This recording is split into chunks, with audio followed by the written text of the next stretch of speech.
ബംഗളൂരുവിൽ യുവാവിനെ കാറിടിച്ചു കൊന്ന കേസിൽ മലയാളി യുവാവും ഭാര്യയും അറസ്റ്റിൽ. മലപ്പുറം സ്വദേശി മനോജ് കുമാർ, ഭാര്യ ജമ്മുകശ്മീർ സ്വദേശി ആരതി ശർമ്മ എന്നിവരാണ് അറസ്റ്റിലായത്. കാറിൽ സ്കൂട്ടർ ഉരസിയതിന്റെ വൈരാഗ്യത്തിൽ പിന്തുടർന്നെത്തി കാറിടിച്ച് കൊലപ്പെടുത്തുകയായിരുന്നു എന്നാണ് പോലീസ് പറയുന്നത്. കെ ബി ശ്രീധരൻ വിവരങ്ങളുമായി ചേരുകയാണ്. ശ്രീധരൻ, ഒരു വഴിത്തർക്കത്തിന്റെ പേരിൽ ഇത്ര പക തോന്നേണ്ടുന്ന കാര്യം എന്താണ്? തീർച്ചയായിട്ടും ബംഗളൂരുവിൽ ഇത്തരത്തിലുള്ള സംഭവങ്ങൾ പലപ്പോഴും ആവർത്തിക്കുന്നത് ആശങ്കപ്പെടുന്ന കാര്യമാണ്. അതായത് വാഹനങ്ങൾ തമ്മിൽ കൂട്ടിയിരിക്കുന്നതോ രസവുമായുള്ള തർക്കം കൊലപാതകത്തിലേക്ക് വരെ എത്തുന്നു. ഇതിൽ പ്രതിസ്ഥാനത്തുള്ള ഒരു മലയാളിയാണെന്നുള്ളത് ഞെട്ടിക്കുന്ന കാര്യമാണ്. ഏതായാലും JP നഗർ പോലീസ് സ്റ്റേഷൻ പരിധിയിലാണ് ഈ സംഭവം.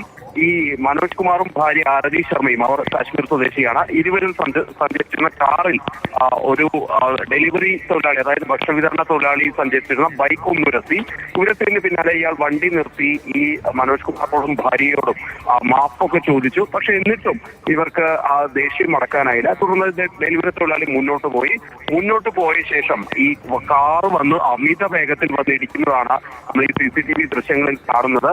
ഏതായാലും ഇതിനുശേഷം അല്പസമയം കഴിഞ്ഞ് ഇവർ തിരിച്ചു വരുന്നതും കാറിന്റെ ഭാഗങ്ങൾ അവിടെ നിന്ന് എടുക്കുന്നത്, അതായത് ഗ്ലാസും മറ്റും ഇടിയിൽ തകർന്നു വീണിട്ടുണ്ടായിരുന്നു. ആ ഭാഗങ്ങളെല്ലാം തെളിവ് നശിപ്പിക്കുന്നതിന്റെ ഭാഗമായിട്ട് അവിടെ നിന്ന് എടുത്തുകൊണ്ടു പോകുന്നതും ദൃശ്യങ്ങളിൽ നമുക്ക് വ്യക്തമായിട്ട് കാണാം.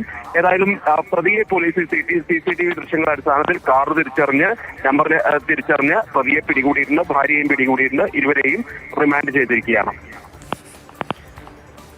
കെ പി ശ്രീധരനാണ് വിവരങ്ങൾ നൽകിയത്. നമുക്ക് ആ ദൃശ്യങ്ങൾ ലഭ്യമാണ്, അതൊന്നുകൂടി കാണാം.